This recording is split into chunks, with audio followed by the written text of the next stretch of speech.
No, are we starting? I never know. I'm sorry. You never know when we're starting. I don't. Dude, you want me to point at you? Yes. That's what Rowan... Do that. My son, my 5-year-old son, whenever we make a video for the family, he's always like, Dad, just point at me and I'll...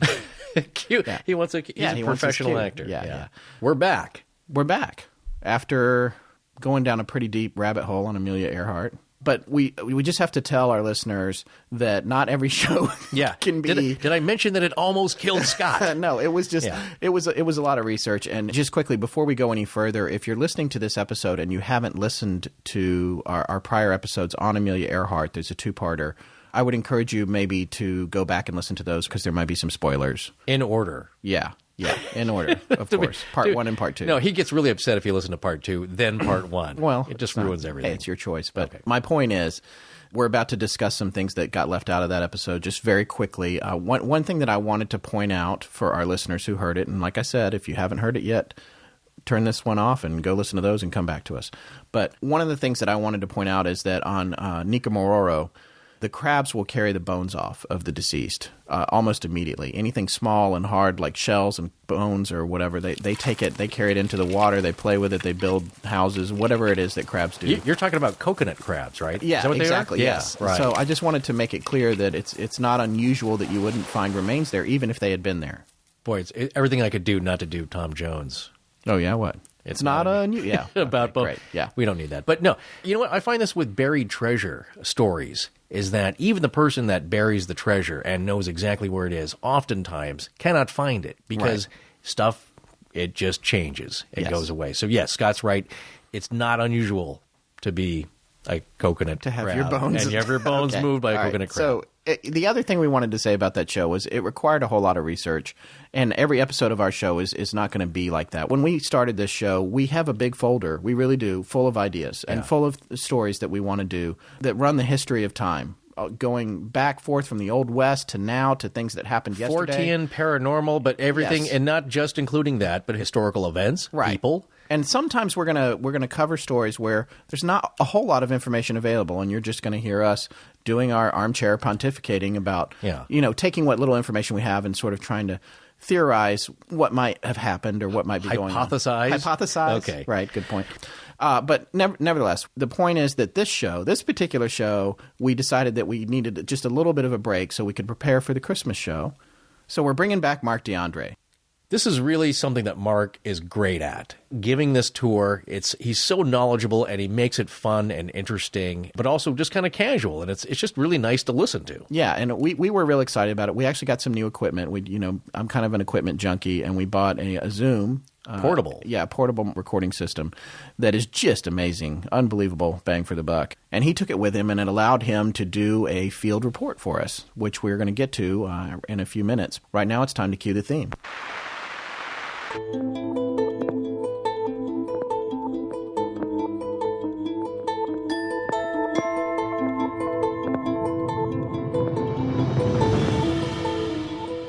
Welcome back to Astonishing Legends. I'm Scott Philbrook, and this is Forrest Burgess.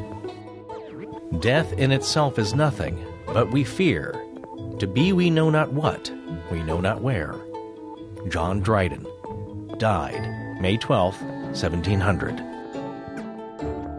Join us tonight as Marc D'Andre returns to take us on a tour of the red carpet to the afterlife.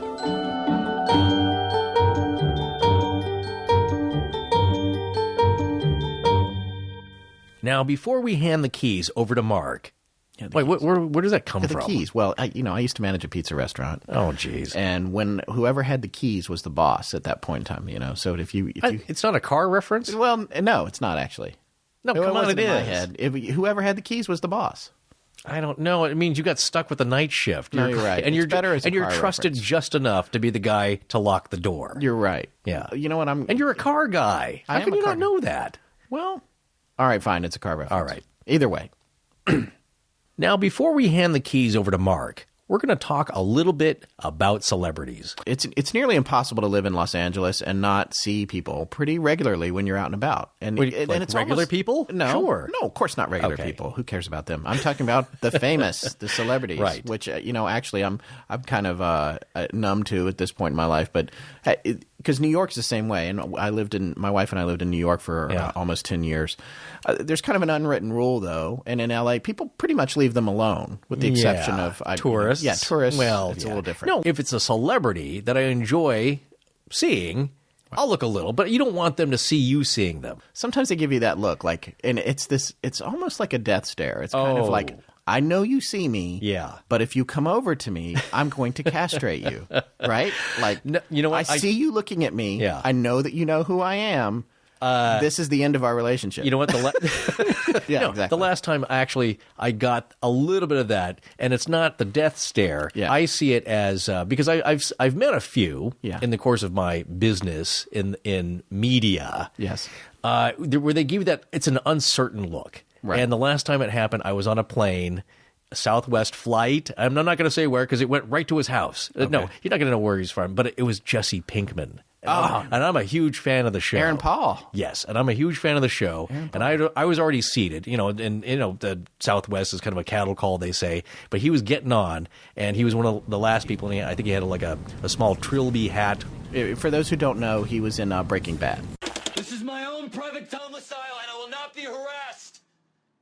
Bitch! Oh, how can you not know? Bad, how could you be the few? Well, we're all over the world. That's true. A lot of people haven't seen it, but he was getting on. He was trying to find a seat, and it was around the holidays, and it was very crowded. So he just wants to get on, sit down. He doesn't want to interact with anybody. He doesn't want to sign anything. He doesn't want to have a discussion. Probably just wants to go to sleep.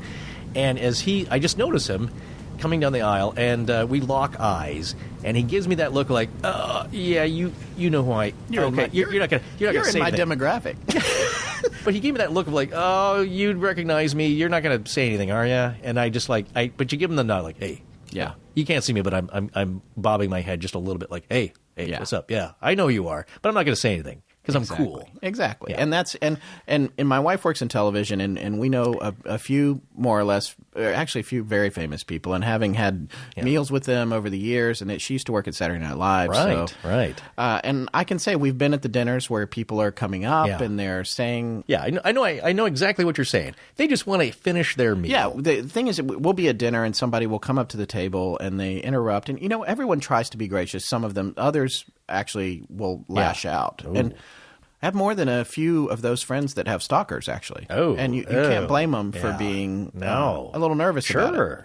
So that said, you still get your family comes to town, right? Especially in L.A. and New York, and be like, "Hey, we want to see famous people." No, friends come to from out of town. Doesn't matter where they're from. They demand you show them a celebrity. Yeah, like take right now. me to the celebrity. And so then you're like, I can't think. Well, let's go to. No, they don't go there anymore. And you're trying to figure out where to go. Exactly. And I can tell you now, the place to go now. Yeah. The place to go. Right. Is the I feel like Bill Hader's character on Saturday Night Live. It's Stefan. The hottest club in New York is. Club. Yeah, it's actually a place. It's a very unexciting name. It's called Craig's. This restaurant. It's on Melrose Avenue. If you want to see Craig, he's there. Wait, Craig is there, actually. Oh, really? I saw him there last time I went, and which was just like a week or two ago. I was there, and it was my only time there. But Craig used to manage Dantana's, a very famous restaurant, which used to be the. Oh, you could always see a celebrity there. Yeah. It was. You probably weren't let in if you weren't famous. But Craig's is the new place, and it's very good food. It's sort of like Italian. The cocktails are mind blowing, but when you get there, you almost can't get in because of the paparazzi standing outside the front door. Right. And by the way, let me just tell you, there's nothing more rewarding than pulling up in a car to the valet and having the paparazzi all craning their necks to look and see who's getting out. And then you get out and they all just kind of... They go back to their iPhones. Forlorn sigh. Yeah, like, and they turn away. Yeah. Who is that?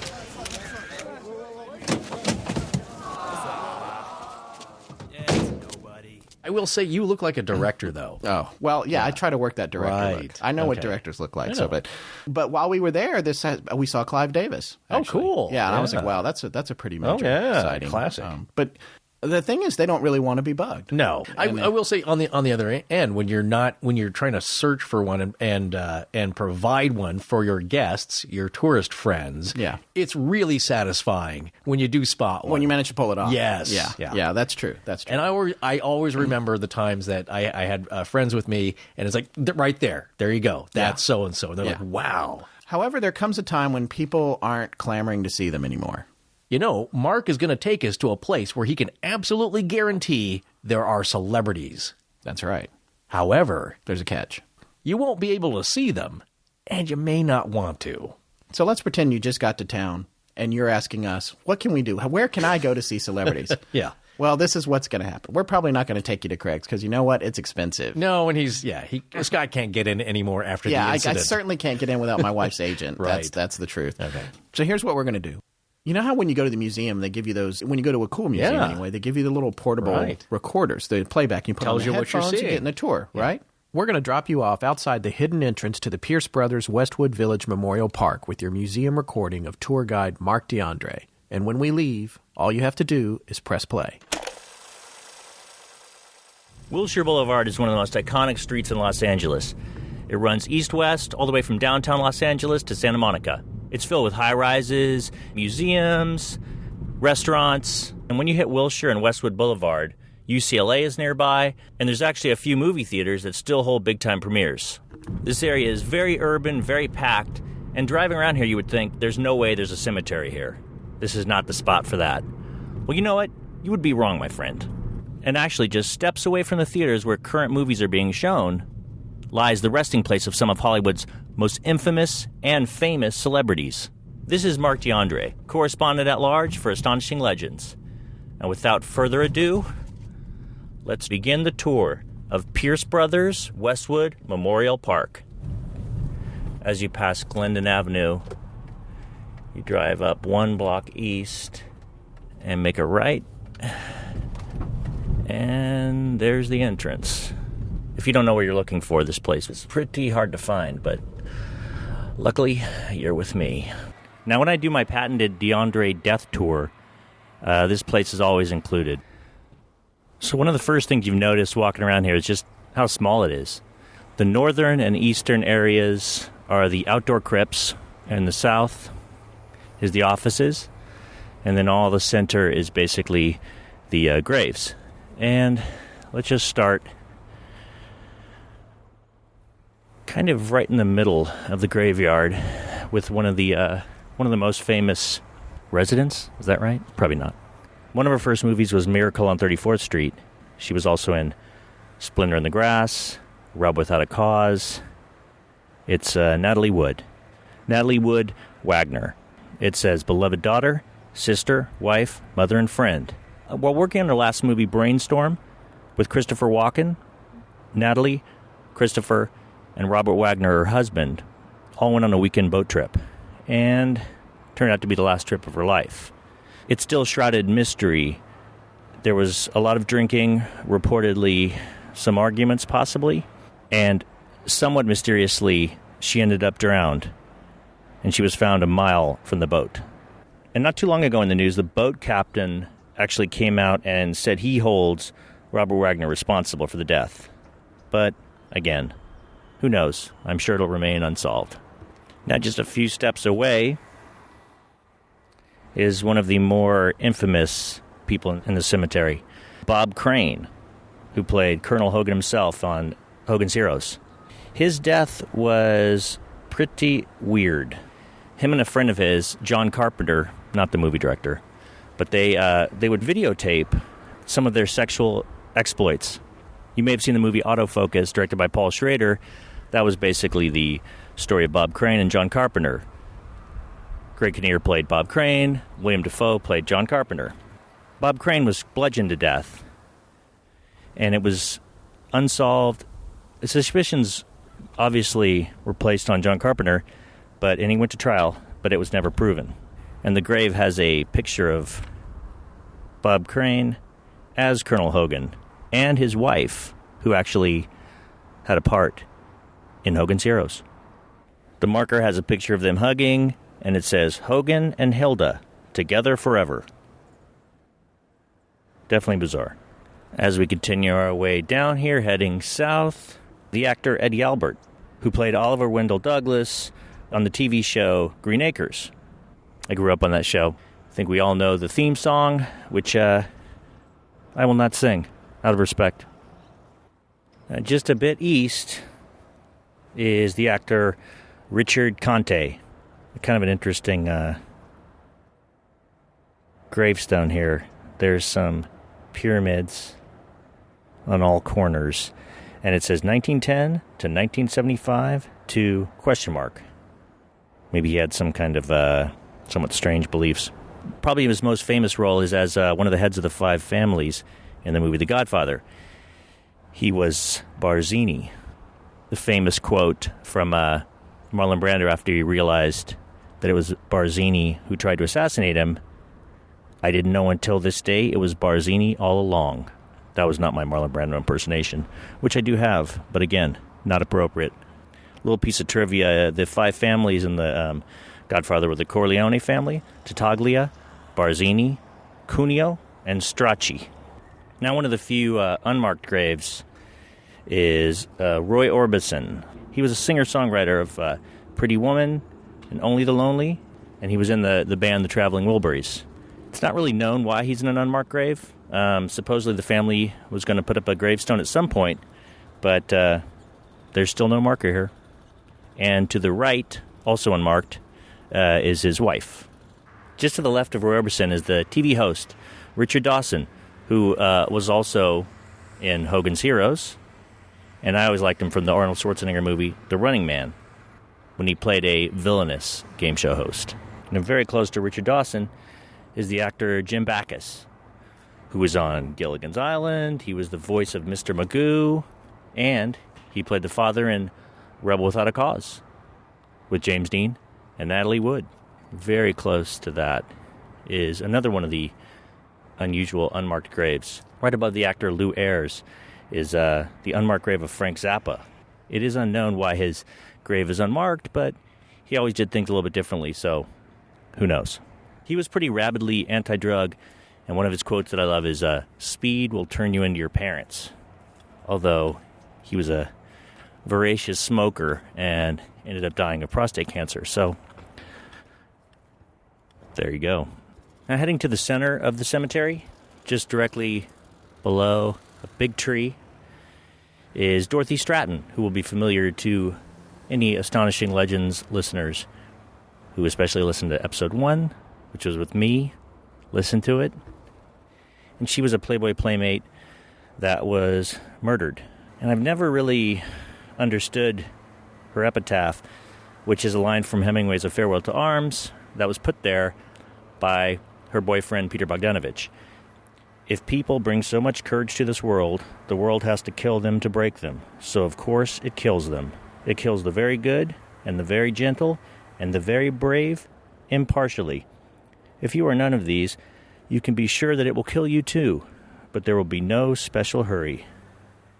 We love you, DR." Yeah, I don't know. It's kind of a downer. Heading a little bit east, you will find Carl Wilson, one of the original members of the Beach Boys, brother of Brian and Dennis. Down there, one of the last rows in the south has Dominique Dunn, who played the sister in Poltergeist. That was her only film. She was strangled by her ex-boyfriend in Hollywood. And during the trial, her father, the writer Dominique Dunn, famously wrote for Vanity Fair about the trial. And he later wrote a lot about the O.J. Simpson trial and became a pretty strong victim's advocate. We may encounter another person from Poltergeist at some point. I can't guarantee it, but it's a possibility. So across a little road from Dominique Dunn, there's a newer set of gravestones. There's a little area in the middle with 2 fountains.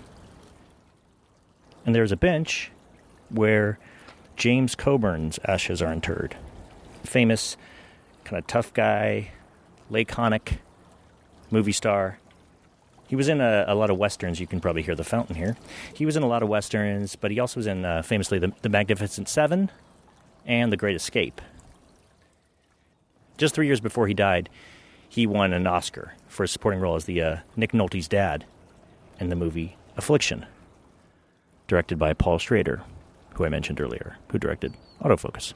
Just a little side note, James Coburn was pretty interested in karate, and he actually took some lessons with Bruce Lee.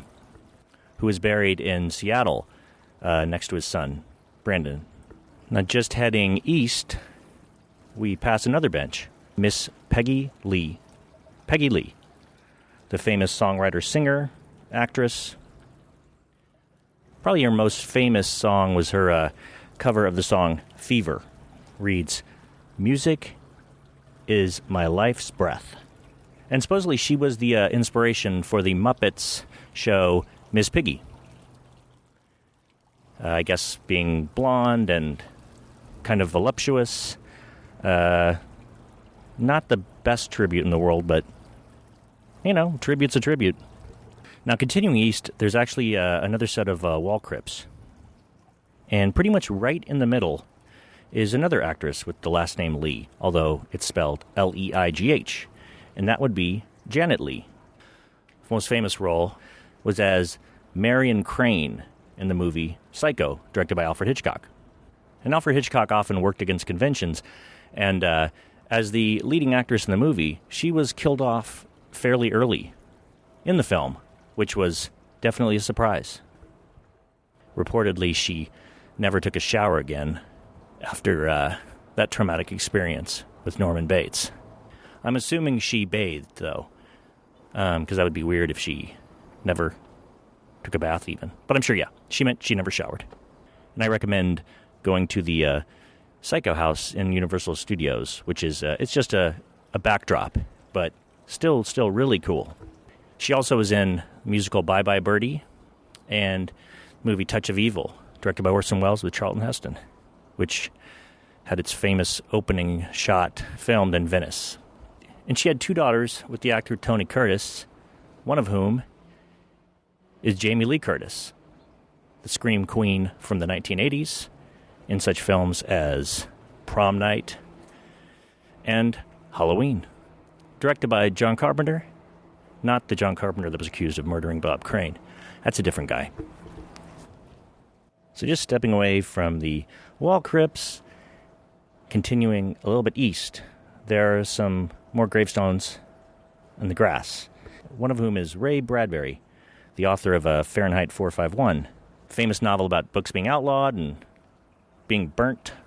And next to him is his wife, Maggie Bradbury. And I found a pretty interesting quote from Ray Bradbury.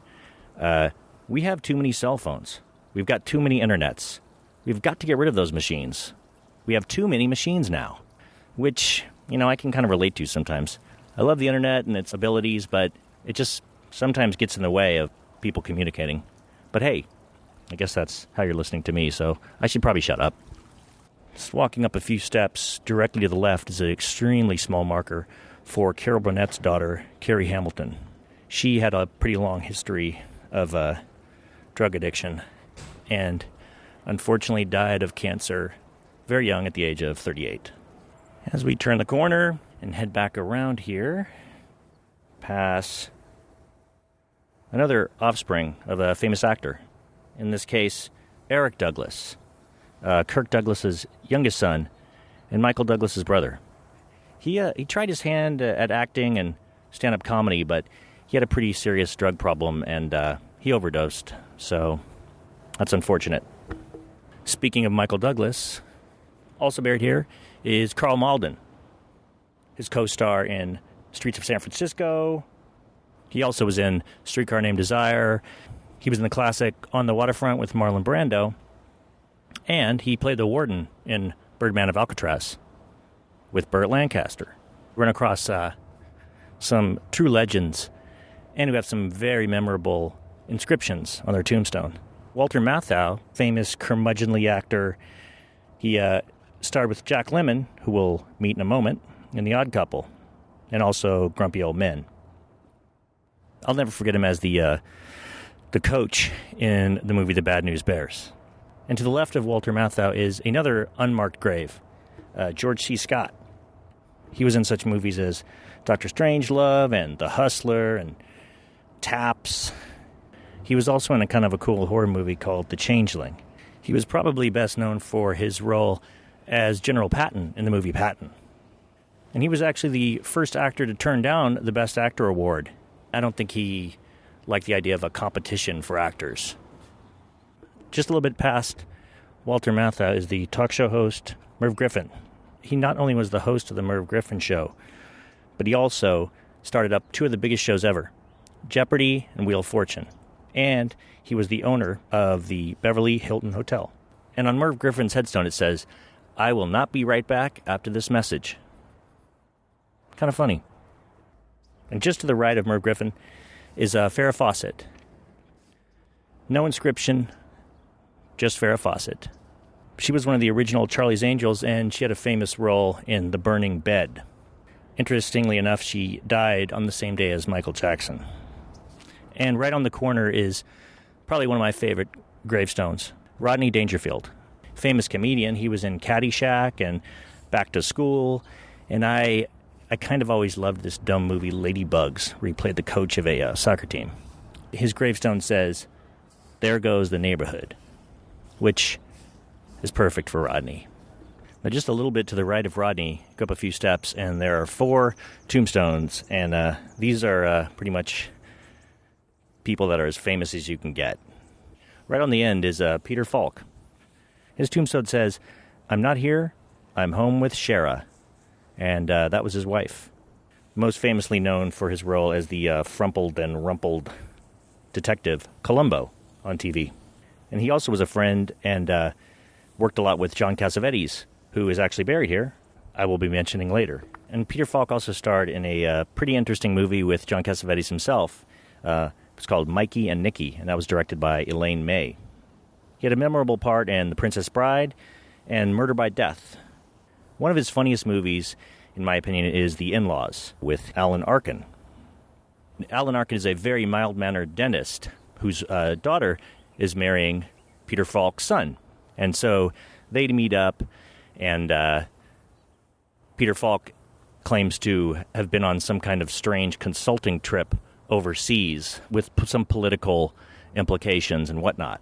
And a funny quote from it is Alan Arkin says, "You were involved in the Bay of Pigs?" And Peter Falk says, "Involved?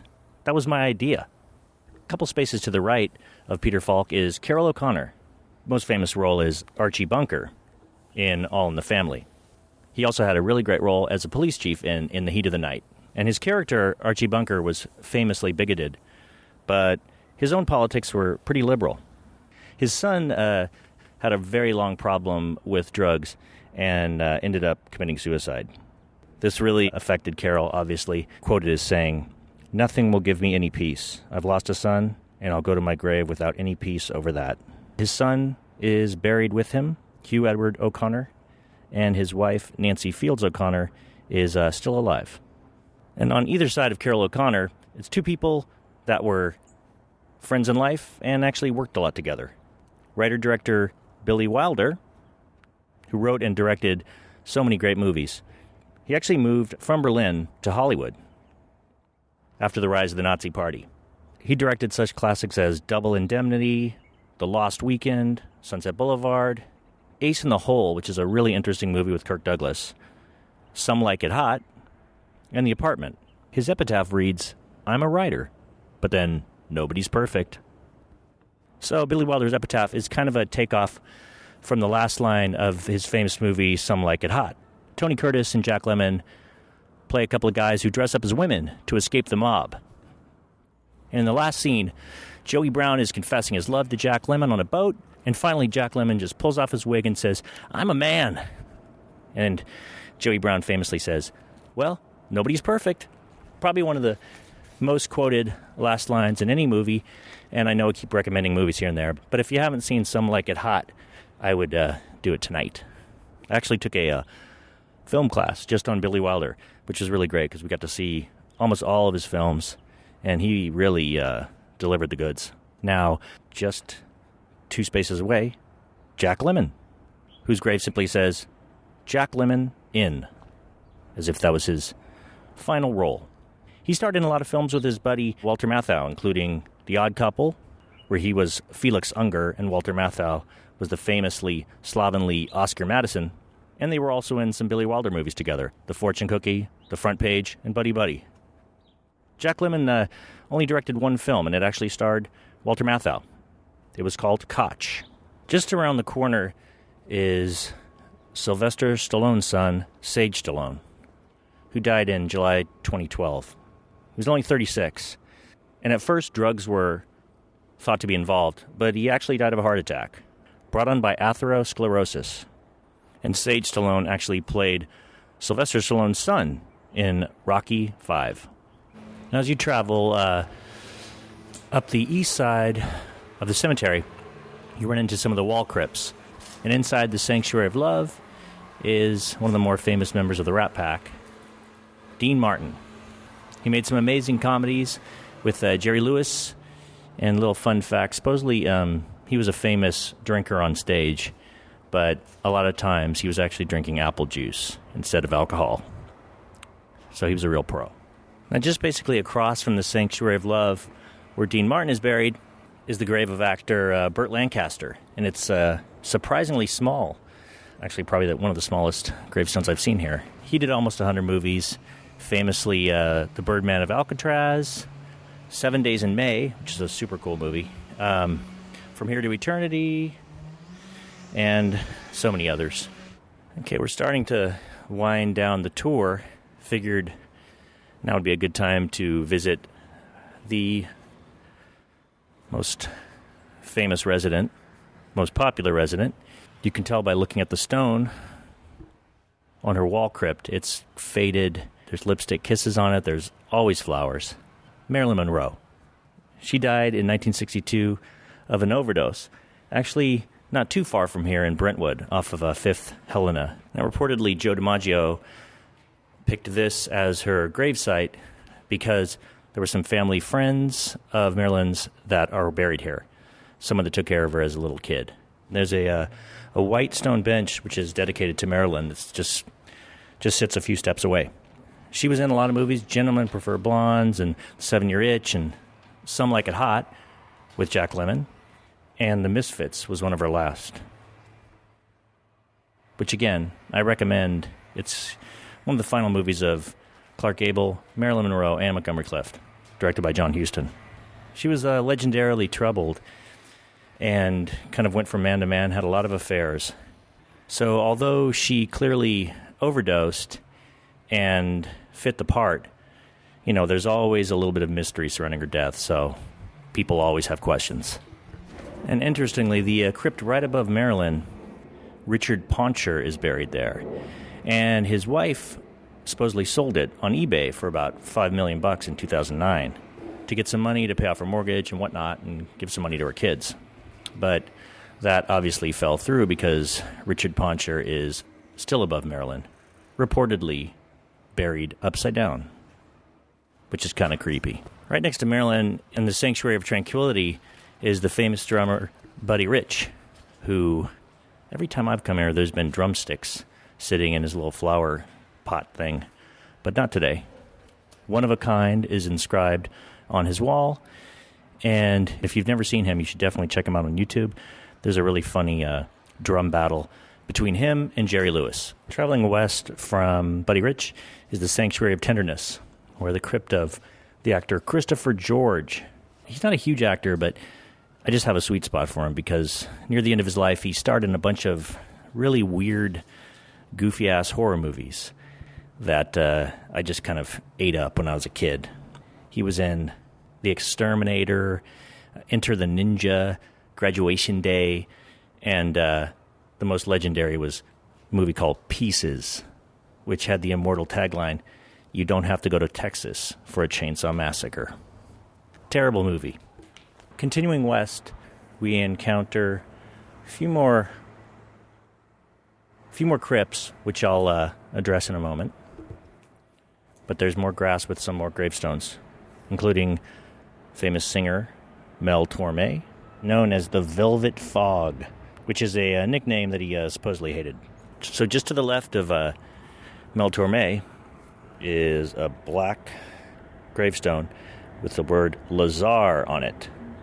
And that is the famous Hollywood agent Swifty Lazar. He famously wore humongous eyeglasses. He was known for throwing post-Oscar parties at the restaurant Spago. So supposedly after he put 3 major deals together for Humphrey Bogart, he was given the name Swifty, which he didn't really like, but it stuck. Much like Mel Torme's Velvet Fog, people sometimes get stuck with nicknames they don't like. I don't have a nickname. Continuing our walk, you see the grave of John Cassavetes. Died in 1989. Famous movie director and actor. Kind of a improvisational style. Some of his more famous movies were Faces, Shadows. Did a few movies with his wife, Jenna Rollins. And also did a few movies with someone we ran into earlier, Peter Falk. He directed and starred in Husbands with Peter Falk, and directed Peter Falk in one of his probably biggest movies, A Woman Under the Influence. Just a few spots to the left is Ava Gabor, Zsa Zsa's sister, who actually played Eddie Albert's wife, Lisa Douglas, on Green Acres. And she sang part of the theme song as well, which, just look it up on YouTube. I wouldn't do it justice. So as you walk west, there's a fairly large family mausoleum. It says the Armand Hammer family. That's where Armand Hammer and some of his family members are interred, obviously. Now, Armand Hammer was a business owner, extremely wealthy, associated with Occidental Petroleum. He was a pretty big philanthropist and bought a lot of art. And just across the street on Wilshire is the Hammer Museum, which obviously was named after him. He actually bought stock in the company that made Arm and Hammer baking soda. There is some question, though, as to how he came about with his name, because the product, Arm and Hammer, was actually around 50 years before he was even born.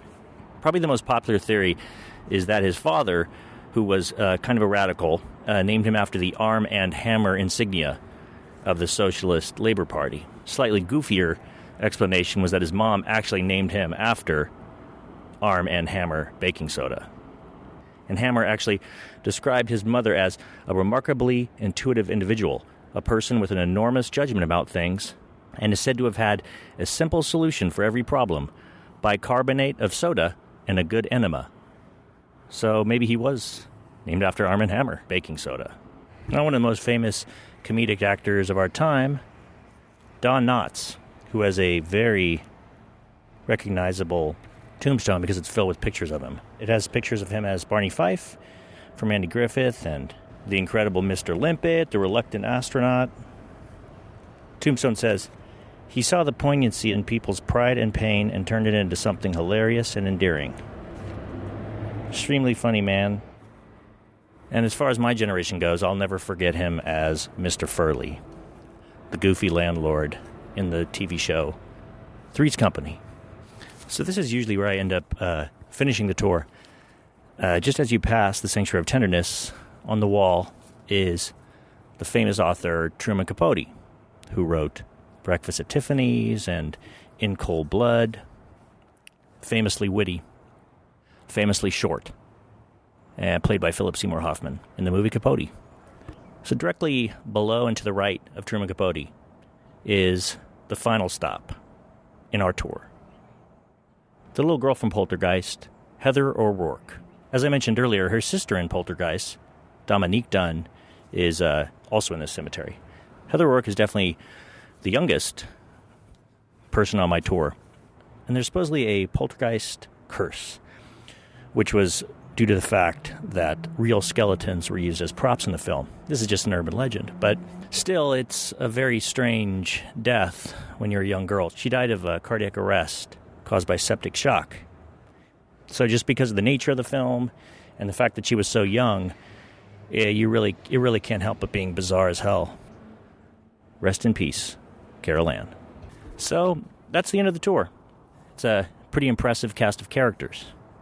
As some people think cemeteries are kind of maudlin or spooky or scary or weird even, but I don't know, I always feel an energy I always kind of feel uplifted after I come to a cemetery. You get to reflect on the people that are there and their accomplishments and what they've done and the fact that people love them. And you kind of get to reflect on yourself, and I realize I've done nothing with my life. But that's not important. You know, in the end, we all die. Whether we're famous or infamous or unknown or anonymous, Steve Jobs said, "Death is the destination we all share." Although personally, I kind of prefer Groucho Marx's quote, "I intend to live forever, or die trying." Though Groucho Marx did eventually end up dying in 1977. His remains were placed at Eden Memorial Park. 5 years later, in 1982, his ashes were stolen, and they were found later that day at the gates of Mount Sinai Memorial Park in Los Angeles, about 12 miles away. And the person that stole the ashes has never been found. Man, Hollywood's weird. And I do want to thank Wikipedia and the Find a Grave website, and also the Straight Dope website for a lot of good information. Until next time, see ya. Having actually been on that tour with Marc in person, I got to say that was a great way to revisit it. Oh, he knows so much about it, and he's a really interesting guy and kind of brings the tour to life. He really does. And if you want to dive into this tour even further, visit our website for the posting on this episode where you'll find 60 photographs and 90 links to help you learn more about the famous residents. We'll be back a little early on December 23rd with a special episode for the holidays. I want to thank Judson Crane for our amazing theme music, Ryan McCullough for world-class sound design, and Jim Creative Design. But most importantly, we want to thank our listeners. You can find us online at astonishinglegends.com, on Facebook at the Astonishing Legends Podcast, and also on Twitter. Copyright Scott Philbrook and Forrest Burgess. Good night.